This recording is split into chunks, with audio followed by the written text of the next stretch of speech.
Bienvenidos al estudio de la lección de la Escuela Sabática con la Voz de la Esperanza. Nos reunimos por este medio para adorar a Dios y estudiar su santa palabra, y lo hacemos confiando que Él guiará nuestro entendimiento. Para eso debemos rogar la presencia del Espíritu Santo. Oremos.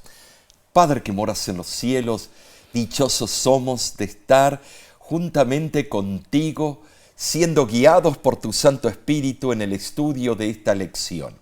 Agradecemos la compañía de nuestros amigos y amigas en este momento. Bendícenos en el nombre de Cristo Jesús. Amén. Amén. Si nos acompañas por las redes sociales, te invitamos a compartir este estudio con otros, ¿sí? Para que muchos sean bendecidos.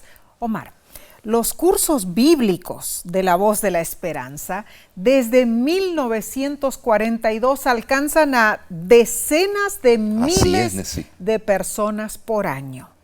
Y somos testigos de que traen almas a los pies de Cristo.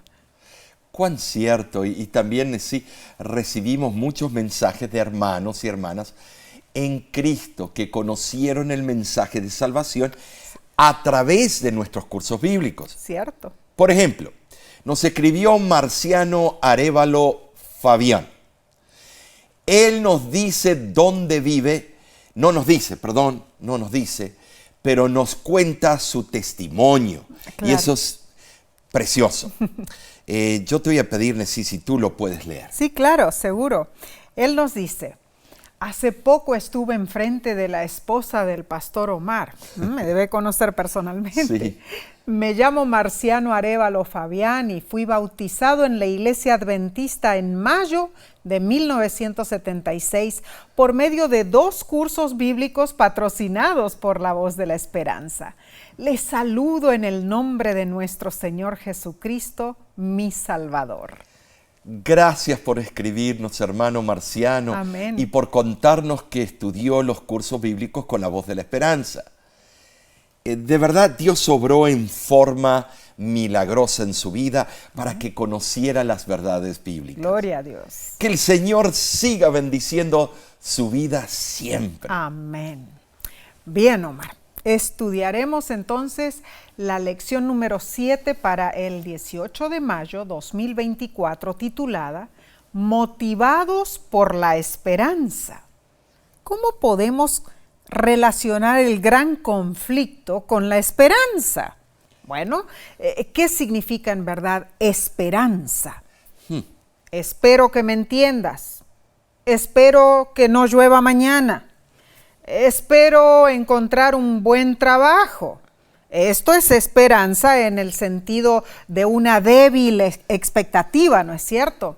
Es como decir, me gustaría que fuera posible, probablemente no lo será, pero de igual manera espero. ¿Será nuestra esperanza en Cristo ese tipo de imprecisión diluida, Omar? No. Proverbios 13:12 dice, la esperanza que se demora es tormento del corazón. De ninguna manera, sí, nuestra esperanza no es ficticia y tampoco se basa en la ociosidad. Muy cierto. Nuestras esperanzas, yo diría, son una implicación activa, claro, mientras esperamos la llegada del cumplimiento final de las promesas de Dios. Amén. ¿Sabes, hermano? Uno de los aspectos más importantes de la perspectiva del gran conflicto entre el bien y el mal es que Dios nos da esperanza para el futuro. Podemos comprender las acciones de Dios en el pasado y al mismo tiempo esperamos con ansias la conclusión del gran conflicto. El texto de esta semana es Isaías 25:9, que dice así: y se dirá en aquel día, he aquí, este es nuestro Dios, le hemos esperado y nos salvará. Este es Jehová, a quien hemos esperado. Nos gozaremos y nos alegraremos en su salvación.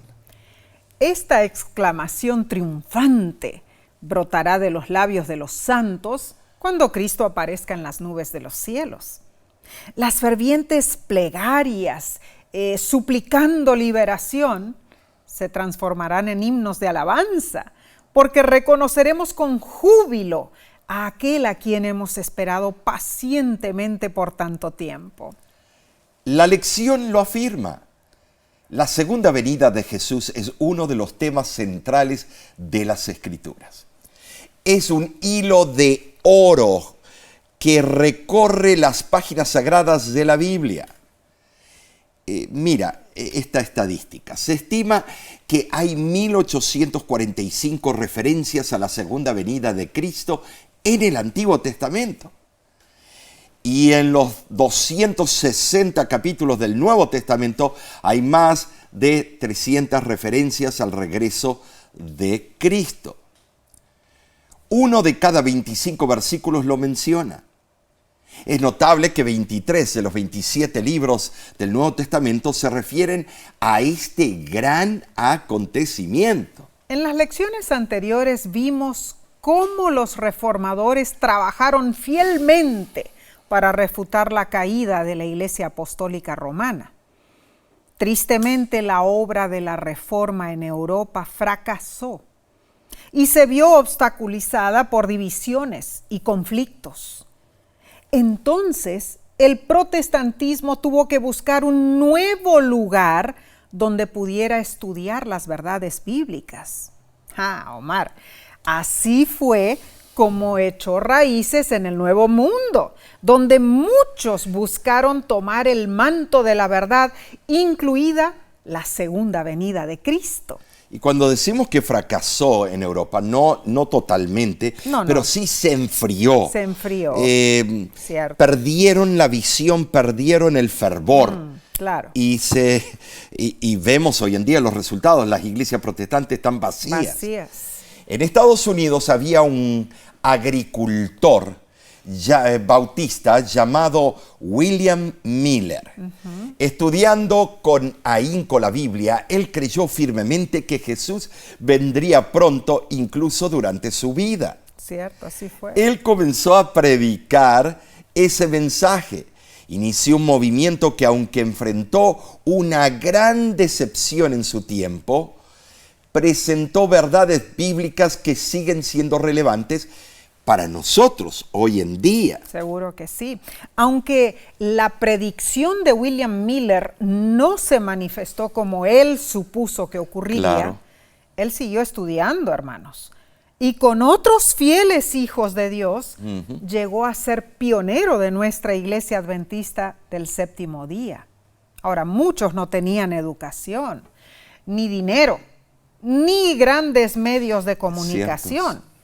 Pero Dios los usó porque ellos fueron fieles a Él. Como seres humanos nos equivocamos, hermanos. Cierto. Pero definitivamente el Dios en quien creemos no yerra. Él nunca renuncia, nunca se detiene. La voluntad y los planes de Dios no se vieron frustrados por la derrota y el chasco de William Miller y sus seguidores. Pues de ese chasco surgió la comprensión de la importante comisión que tenemos de terminar la obra de Dios en esta tierra, en este tiempo. Sí, claro que sí. En la lección de esta semana examinaremos por qué la segunda venida de Cristo ha llenado de gozo los corazones de los creyentes a través de los siglos y cómo podemos estar nosotros preparados para ese gran evento. Amén. Bien, pasemos entonces a la lección del domingo 12 de mayo titulada La promesa de su regreso. Muchos reformadores protestantes y peregrinos emigraron de Europa al Nuevo Mundo. Esos cristianos anhelaban ansiosamente el regreso de Jesús. Para ellos, ese evento era algo que debían abrazar con añoro y no algo que debían temer. Entre esos fieles se encontraba Juan Wycliffe, quien predicó de la venida de Cristo como esperanza de la iglesia. Más adelante, Calvino también habló en nombre de todos los reformadores cuando proclamó que el glorioso regreso de Cristo sería el más auspicioso de todos los acontecimientos. La esperanza del regreso de Jesús ha sido el gran incentivo de la fe cristiana durante casi 2000 años. Son muchos los pasajes bíblicos que han dado a los cristianos la esperanza del segundo advenimiento. Aunque no podemos leerlos todos, vamos a mencionar algunos. Tito, capítulo 2, versículo 11 al 13 dice: porque la gracia de Dios se ha manifestado para salvación a todos los hombres, enseñándonos que renunciando a la impiedad y a los deseos mundanos, vivamos en este siglo sobria, justa y piadosamente, aguardando la esperanza bienaventurada y la manifestación gloriosa de nuestro gran Dios y Salvador Jesucristo. También, Primera de Tesalonicenses capítulo 4, versículo 13 al 17, nos da una vislumbre de la esperanza de ese día glorioso. Dice: tampoco queremos, hermanos, que ignoréis acerca de los que duermen, para que no os entristezcáis como los otros que no tienen esperanza, porque si creemos que Jesús murió y resucitó, así también traerá Dios con Jesús a los que durmieron en él. Por lo cual os decimos esto en palabra del Señor, que nosotros que vivimos, que habremos quedado hasta la venida del Señor, no precederemos a los que durmieron. Porque el Señor mismo, con voz de mando y con voz de arcángel y con trompeta de Dios, descenderá del cielo, y los muertos en Cristo resucitarán primero. Luego, nosotros los que vivimos, los que hayamos quedado, seremos arrebatados juntamente con ellos en las nubes para recibir al Señor en el aire, y así estaremos siempre con el Señor. Maravillosa y alentadora promesa.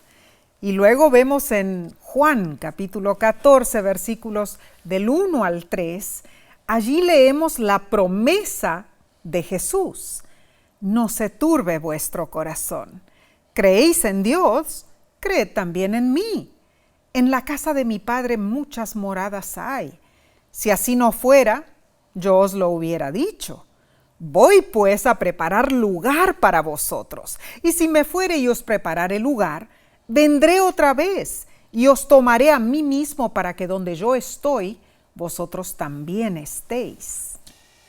Estas promesas y otras han reanimado a los creyentes por siglos y siguen fortaleciendo nuestro valor y fe en medio de las vicisitudes de la vida. Me acuerdo cuando mis padres hicieron su primer casa y estábamos con esa expectativa de ver la nueva casa. No era una mansión, pero era una casa práctica y bonita. ¿Sabes? Cuando llegó el día, ¡qué alegría! Ahora teníamos lo prometido, lo que siempre estábamos esperando. Los momentos oscuros de desánimo, desilusión y dolor pueden ser superados con la esperanza del segundo advenimiento, mis hermanos. En verdad, somos bendecidos por estas preciosas promesas. La sierva del Señor añade las siguientes palabras en el Conflicto de los Siglos, página 304. La venida del Señor ha sido en todo tiempo la esperanza de sus verdaderos discípulos. La promesa que hizo el Salvador al despedirse en el Monte de los Olivos, de que volvería, iluminó el porvenir para sus discípulos. Entre los sufrimientos y las persecuciones, el aparecimiento en gloria de Jesucristo era la esperanza bienaventurada.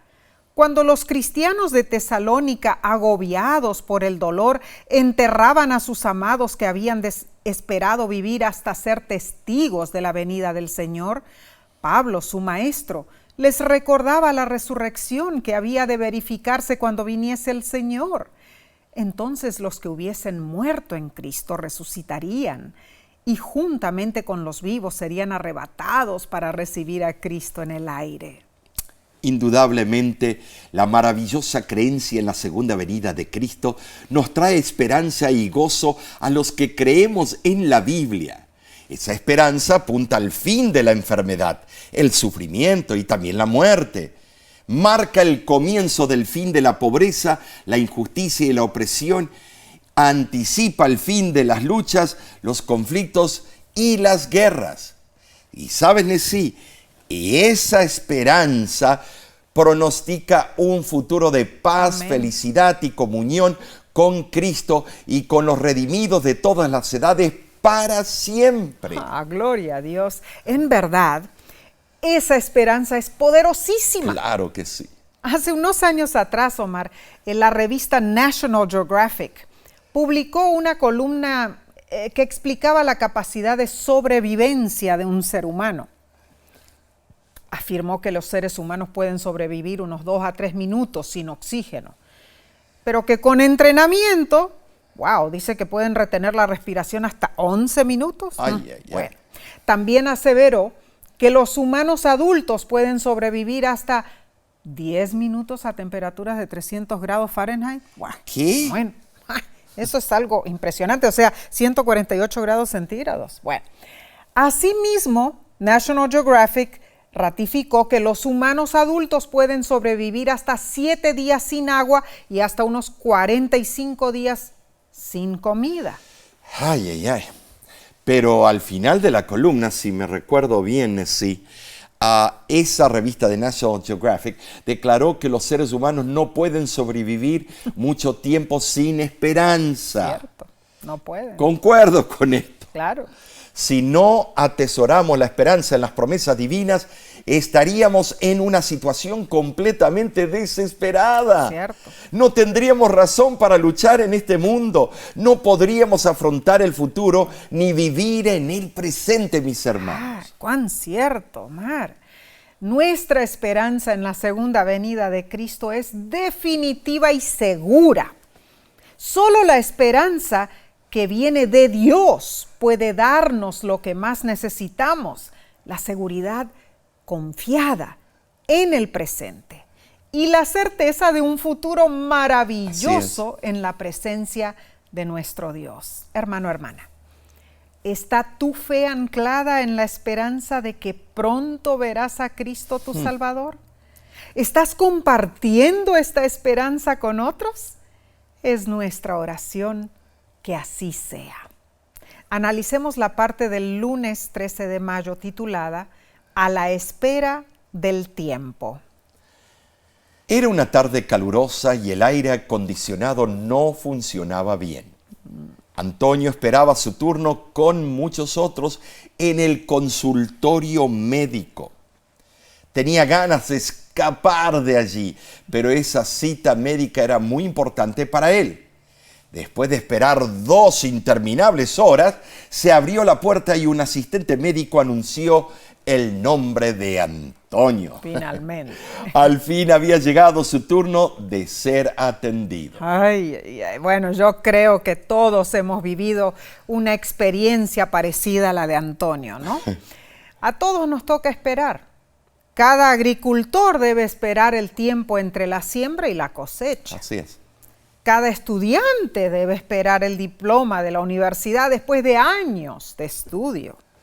La dulce espera se toma 9 meses y solo entonces nace el bebé. ¿Esperar? Y esperar. Claro que sí. Es cierto esto, sí. Todo esperar, ser paciente. Todo requiere esperar, tener amigos, formar una buena familia, ahorrar dinero, desarrollar un talento, aprender algo nuevo. Cada aspecto importante de la vida requiere tiempo para convertirse en realidad. ¿Sabes? Así también ocurre con la esperanza de la segunda venida de Jesús. Debemos esperar, pero con ansias. Bueno, en verdad, el autor de la lección, el pastor Mark Finley, añade a este pensamiento y me gusta mucho cómo lo encara. Dice lo siguiente: los reformadores protestantes creían en el regreso literal, visible, audible y glorioso de Cristo, pero gradualmente cambió la comprensión de esa verdad bíblica. Los predicadores del siglo XIX enseñaron que Cristo vendría a establecer su reino en la tierra e iniciaría los 1000 años de paz. Esto causó un letargo espiritual y un compromiso apático con los valores espirituales. Así también los discípulos de Cristo malinterpretaron la naturaleza de la venida del Mesías. Pensaron que vendría como un general conquistador que rompería el yugo de la esclavitud romana, no como alguien que los libraría de la condenación y las cadenas del pecado. Por esa razón no entendieron su primera venida. El primer advenimiento de Cristo había sido predicho en el Edén. Pero el cumplimiento de la promesa tardó. Los primeros en oír del venidero Mesías murieron sin verlo. La profecía de Daniel revelaba el tiempo del primer advenimiento, pero la mayoría no interpretaban correctamente la profecía.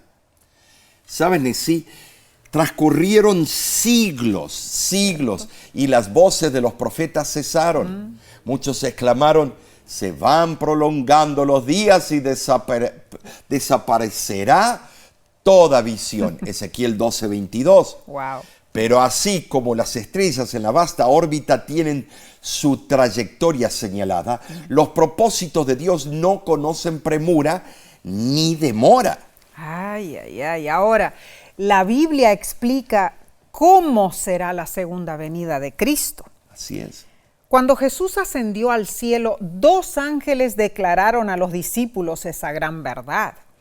Hechos 1, versículos 10 al 11, dice: y estando ellos con los ojos puestos en el cielo, entre tanto que él se iba, 2 varones con vestiduras blancas les dijeron: varones Galileos, ¿por qué estáis mirando al cielo? Este mismo Jesús que ha sido tomado de vosotros al cielo, así vendrá como le habéis visto ir al cielo. Tremenda promesa. Cuando Cristo vino a esta tierra como un bebé en Belén, pocos reconocieron su venida. ¿Cierto? Pero cuando Él venga por segunda vez, todos verán su gloria y oirán la trompeta anunciando su regreso. Las Sagradas Escrituras describen los eventos que ocurrirán antes de su segunda venida. Y esto lo podemos leer en Apocalipsis capítulo 1, versículo 7. Que dice así: he aquí que viene con las nubes y todo ojo le verá, y los que le traspasaron y todos los linajes de la tierra harán lamentación por él. Sí, amén. En este versículo Juan claramente implica que los responsables de la muerte de Cristo resucitarán de entre los muertos para presenciar su venida en gloria. Eso va a estar tremendo. Claro, una resurrección especial. Y Omar, me encanta la cita que menciona la lección del libro El conflicto de los siglos, página 301. Dice: una de las verdades más solemnes y más gloriosas que revela la Biblia es la de la segunda venida de Cristo. Al pueblo peregrino de Dios que por tanto tiempo hubo de morar en región y sombra de muerte, le es dada una valiosa esperanza inspiradora de alegría, con la promesa de la venida de aquel que es la resurrección y la vida. Amén. La doctrina del segundo advenimiento es verdaderamente la nota tónica de las Sagradas Escrituras. Es la verdad en sí nuestra esperanza, Amén. Nuestra gloriosa recompensa. La encarnación de Cristo marcó su primera venida y la Biblia menciona que su regreso es inminente. Amén. Leamos el único texto del Nuevo Testamento donde se usa el adjetivo segunda para referirse al regreso de Cristo. Y eso se encuentra en sí en el libro de Hebreos, capítulo 9, versículo 28, donde dice: así también Cristo fue ofrecido una sola vez para llevar los pecados de muchos, y aparecerá por segunda vez sin relación con el pecado para salvar a los que le esperan. Ahí está, y aparecerá por segunda vez. Claro. Esta esperanza nos motiva a prepararnos, hermanos. Uno de los líderes pioneros de la Iglesia Adventista, Lutero Warren, dijo: La única manera de esperar la segunda venida de Cristo es prepararnos y mantenernos listos. El mensaje del pronto retorno de Jesús es un llamado urgente para que examinemos nuestro corazón, para que evaluemos nuestra vida espiritual. Como hijos de Dios bien informados y guiados por la luz que refulge de la palabra divina, no debemos quedar apresados en la destrucción de los últimos días, hermanos. Podemos prepararnos adecuadamente para lo que ocurrirá con este mundo. Prepárate. Cristo viene pronto. Amén, ¿verdad? Amén. Continuaremos entonces con la lección del martes 14 de mayo. Se titula William Miller y la Biblia. Sabes, Nessie, hemos estudiado cómo Dios usó a los reformadores protestantes europeos para redescubrir la verdad de la justificación por la fe en Cristo. Así fue. Y asimismo, Dios usó a William Miller o Guillermo Miller en Norteamérica para redescubrir la verdad acerca de cómo regresará Cristo. Así es. Hermanos, al estudiar, Miller descubrió al amante Salvador con su Biblia, bolígrafo y cuaderno, y leyó detenidamente el libro de Génesis. Comparando versículo con versículo, William permitió que la Biblia se explicara por sí misma. Se le revelaron los misterios bíblicos. Buscó como quien busca un tesoro escondido y fue ricamente recompensado. El Espíritu Santo abrió su entendimiento y pudo abordar las profecías con la misma diligencia con que había estudiado los otros pasajes bíblicos. El meticuloso estudio de William Miller demostró la forma didáctica claramente explicada en Isaías capítulo 28, versículos del 9 al 10, donde dice: ¿a quién se enseñará ciencia? ¿O a quién se hará entender doctrina? ¿A los destetados? ¿A los arrancados de los pechos? Porque mandamiento tras mandamiento, mandato sobre mandato, renglón tras renglón, línea sobre línea, un poquito allí, otro poquito allá.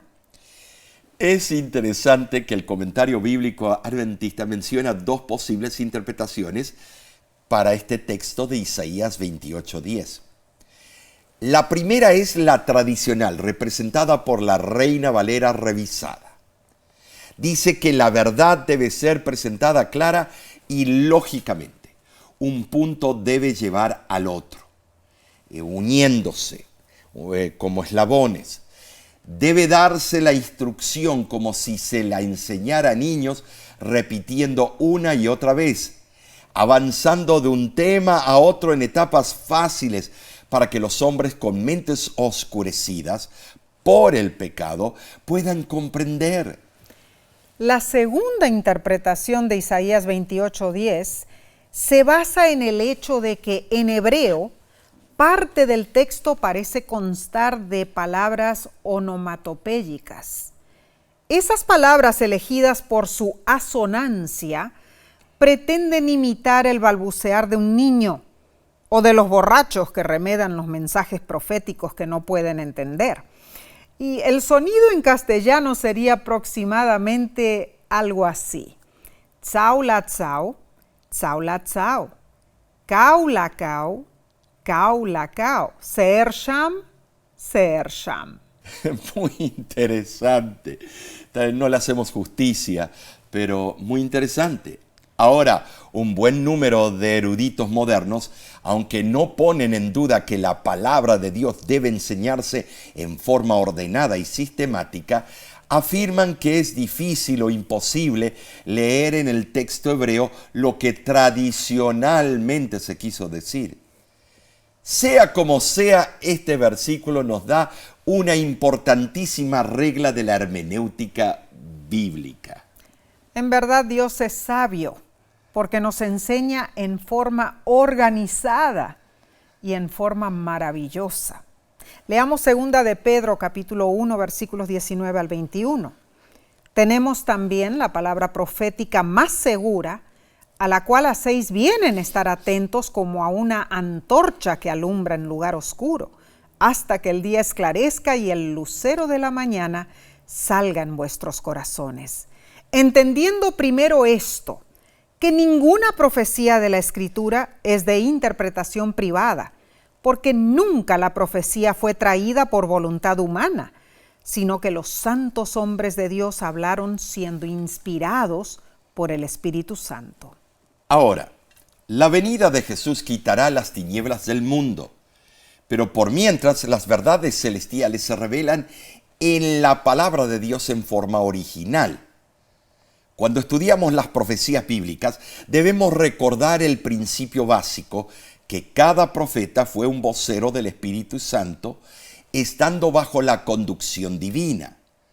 Como estudiosos de la Biblia debemos esforzarnos por comprender el significado que el Espíritu Santo quiso dar a los pasajes bíblicos. Dios utilizó sueños y visiones para iluminar el discernimiento de los profetas, y muchas profecías bíblicas fueron reveladas en forma de símbolos.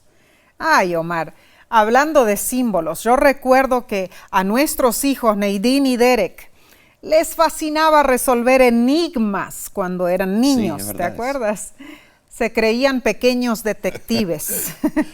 Y para aguzar su ingenio, bueno, nosotros les buscábamos juegos de misterio, libros con códigos y cifrados. Y ellos quedaban intrigados ante cualquier acertijo y no paraban, no se daban por vencidos hasta encontrar la solución. Sí, me acuerdo.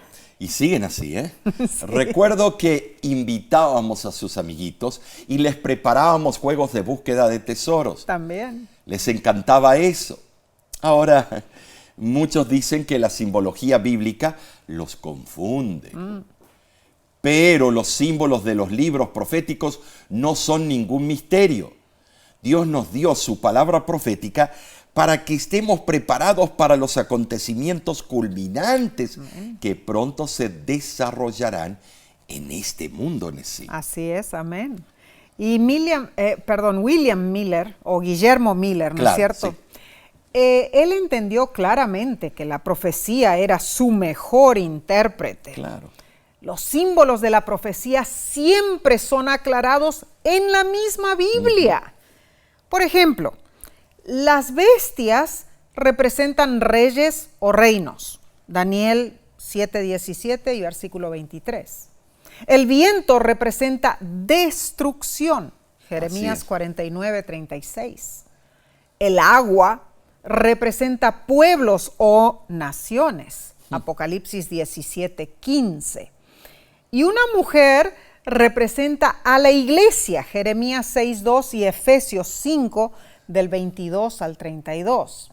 Además, las profecías de Daniel y Apocalipsis también se dieron en lenguaje simbólico, donde un día profético representa un año literal. Números 14:34 y Ezequiel 4:6. Tremendo concepto, Nessie. Veo que todo esto nos ayuda a descifrar esos marcadores del tiempo. Maravillosa sabiduría de Dios. Amén. Me imagino a Guillermo Miller humilde, dedicado y absorto, estudiando la Biblia. Claro. Él aprendió a aplicar estos principios de interpretación bíblica y se sorprendió al descubrir lo que él creía que sería el momento exacto del regreso de Cristo. Así fue, Omar. Habrá sido impresionante ese momento para él. Ahora, la lección te pregunta, hermano, hermana, ¿por qué es primordial para nuestra fe adventista comprender correctamente el simbolismo profético? Esto es importantísimo, porque cada texto profético tiene una interpretación correcta que requiere cuidadoso análisis, meditación, oración y fe de nuestra parte. Estas son herramientas claves que contribuyen al aumento de la ciencia bíblica. Tremendas Tremendo, enseñanzas, sí, ¿no es tremendo. cierto? Estamos aprendiendo maravillosas verdades en la palabra de Dios. Nos deja absortos a veces. Es cierto, Nesí, ¿sabes por qué? Porque cuando estudias profecía, trae la sangre que está en movimiento a las arterias de la iglesia. ¡Wow! Tremendo. Debemos notar algo, que estas profecías avivan el corazón. No es que en ellas hay salvación, sino ellas muestran al Salvador del mundo. Amén. Toda profecía termina en el mismo lugar. Claro. En Cristo Jesús, nuestro Salvador personal. Gloria a Dios, gloria a Dios. Entonces, pasemos al estudio del miércoles 15 de mayo, titulado Los 2300 días de Daniel 8:14. Llegamos a una parte media complicada. William Miller, o Guillermo Miller, observó que los acontecimientos predichos por los profetas se cumplieron con precisión. Él empezó a ver los 400 años de esclavitud de los descendientes de Abraham. 40 años vagando por el desierto, 70 años del cautiverio y 70 semanas asignadas a Israel. También vio cuán claramente el Antiguo Testamento profetizó la primera venida de Cristo y cómo el Nuevo Testamento la confirmó. Por ejemplo, Gálatas capítulo 4, versículo 4 dice: pero cuando vino el cumplimiento del tiempo, Dios envió a su Hijo, nacido de mujer y nacido bajo la ley. ¿Te das cuenta? Nacido bajo la ley. Entonces, mientras Guillermo Miller estudiaba las profecías, concluyó que si Dios tenía un calendario divino, revelado bíblicamente para la llegada del Mesías, también debía tener un calendario divino relacionado con la segunda venida de Cristo. Oh, claro. Y bueno, él quedó asombrado al leer Daniel 8:14, donde dice: hasta 2300 tardes y mañanas, y luego el santuario será purificado. Ahora, William aceptó la opinión popular, que afirmaba que la limpieza o purificación del santuario significaba la purificación de la tierra por el fuego. William estudió diligentemente las Escrituras y él añoró comprender ese acontecimiento de estupenda importancia. Descubrió el vínculo existente entre Daniel capítulos 8 y 9. Vio que en Daniel 8 el ángel vino a enseñar la visión al profeta, pero al final del capítulo parte de la visión quedó sin ser explicada. La parte que correspondía a los 2300 días. Y más tarde, el ángel regresó y le dijo a Daniel: ahora he salido para darte sabiduría y entendimiento. Daniel 9:22. El mensajero divino volvió para ayudar a Daniel a comprender los 2300 días.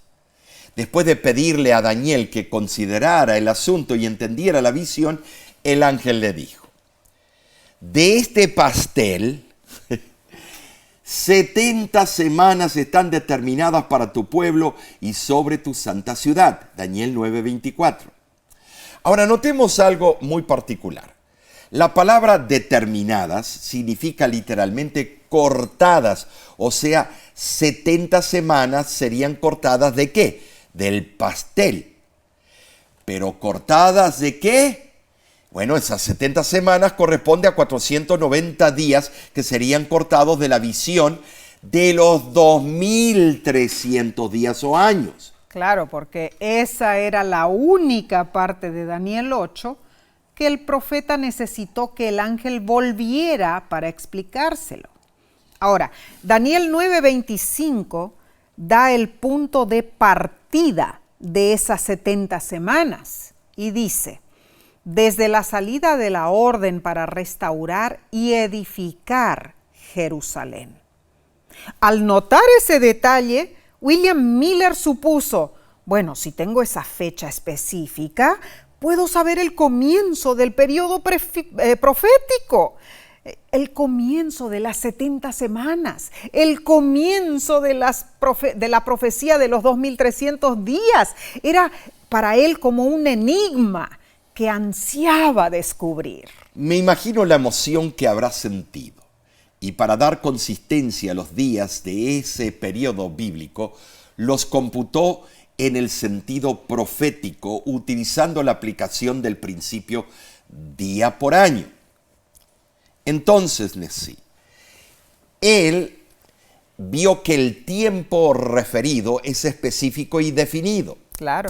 Ahora, notemos que Daniel 8 no indica ninguna fecha para su comienzo, pero Daniel 9 la menciona específicamente. Y esto nos lleva históricamente al año 457 a.C., cuando se dio la última y definitiva orden de volver a Jerusalén y restaurar el santuario, el muro de la ciudad y la plaza. Partiendo de esa fecha, los 2300 días o los 2300 años, que representan el mismo número de años solares, llegan hasta el año 1844 después de Cristo. Esto es algo impresionante, en verdad, como William lo estudió, ¿no es cierto? Es cierto. Entendamos esto, hermanos. Siendo que los 2300 años se proyectan hasta bien avanzada la era cristiana, el santuario no puede referirse al templo de Jerusalén, porque ese fue destruido en el año 70 después de Cristo. El santuario del nuevo pacto es inequívocamente el santuario celestial, el que levantó el Señor y no el hombre, Hebreos 8:2. Y sí, la purificación del santuario celestial abarca la obra del juicio final. Ahí está. Que comienza con la fase de investigación, porque todo juicio comienza con investigación. Seguro. Y termina con la ejecución. Investigación, sentencia y ejecución. Claro. Lo que resultará en la erradicación permanente del pecado en el universo. Amén. Así se vindicará el carácter de Dios ante todas las inteligencias del cosmos, demostrando que las acusaciones falsas que Satanás ha presentado contra el gobierno de Dios no tienen ninguna base ni fundamento. Tremendo. Ahora, Satanás sabe todo esto, hermanos. Por esa razón, al final del período profético de los 2300 años, las fuerzas del mal intentaron oscurecer el cumplimiento del juicio previo al advenimiento, el que tuvo lugar en el santuario celestial. Además, Satanás, el enemigo, intentó suprimir la proclamación de la segunda venida de Cristo. Sin embargo, conjuntamente al final de los 2300 años, personas fieles como William Miller centraron su mensaje de la verdad presente en la esperanza de la pronta aparición de Jesús. Lo maravilloso es que William Miller no descubrió este mensaje usando una metodología filosófica. Lo logró mediante una lectura literal y cuidadosa de las Sagradas Escrituras. Esto ilustra claramente cuán esencial es la palabra de Dios para que entendamos los tiempos proféticos. Finalmente comprobaremos que el pecado será completamente erradicado.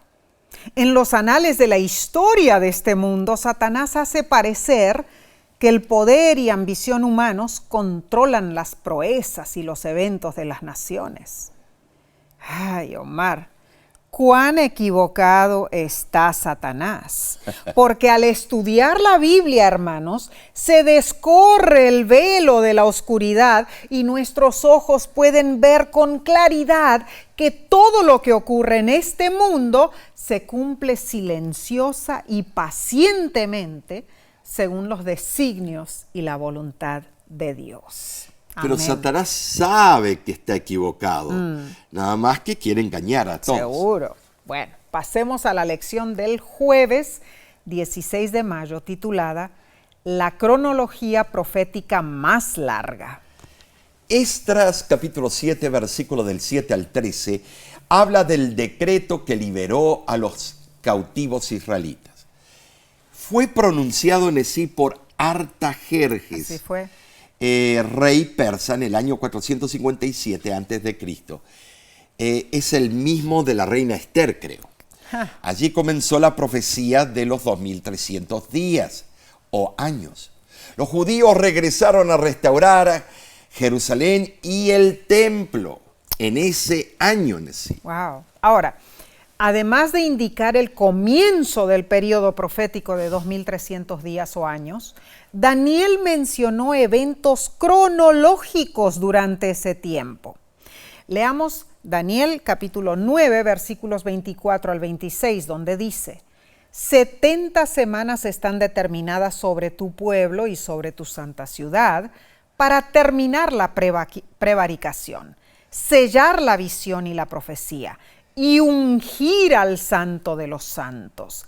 Sabe pues y entiende que desde la salida de la orden para restaurar y edificar a Jerusalén hasta el Mesías príncipe habrá 7 semanas y 62 semanas.